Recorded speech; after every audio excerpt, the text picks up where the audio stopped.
বিশ্বনবী কাঁদতে কাঁদতে মাথা তুলবেন, বলবেন আল্লাহ, দুনিয়াতে সব নবীরা স্পেশাল দোয়া করেছে, আমি করি নাই, এবার আমি আমার স্পেশাল দোয়াটা করতে চাই, আপনি কবুল করবেন কিনা বলেন।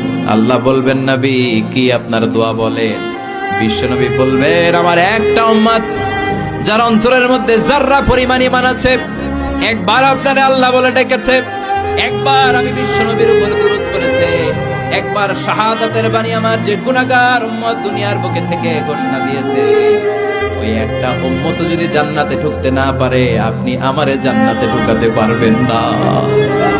আল্লাহ বলবেন, সাল তুতা, সাল সাল তুতা, ওয়াশফা তুশাফা, শাফাত করেন নবী করেন, যার জন্য দোয়া করবেন আমি কবুল করে নেব। দুনিয়াতে বিশ্বনবী কম কষ্ট সহ্য করে নাই। 3 বছর শিয়াবে আবি তালেবে জেল খেটেছে। কয় বছর? দুর্ভিক্ষের বছরগুলোতে বিশ্বনবীর পেটে দানা পানি ছিল না। কলিজার টুকরা হাসান হুসাইন কই মাছের মতো ছটফট করেছে, জামিনে ক্ষুধার জ্বালায় বেহুশ হয়েছিল। বিশ্বনবী যদি ওই স্পেশাল দোয়াটা করতেন, জান্নাত থেকে খাবারের বস্তা পাঠিয়ে দিত কে? ওই দোয়া করছিলেন? জেলখানায় আল্লাহরে বলছিলেন, আল্লাহ স্পেশাল দোয়া করলাম, জেল থেকে মুক্ত করে দেন, করছিলেন? যুদ্ধের ময়দানে নিজের দাঁত ভেঙেছে, উহুদের ময়দান সাক্ষী, বিশ্বনবীর মুবারক রক্তে উহুদের ময়দান রঞ্জিত হয়েছে। সেদিনও বিশ্বনবী ওই দোয়াটা করে নাই। চিল্লায় বলেন ঠিক কিনা?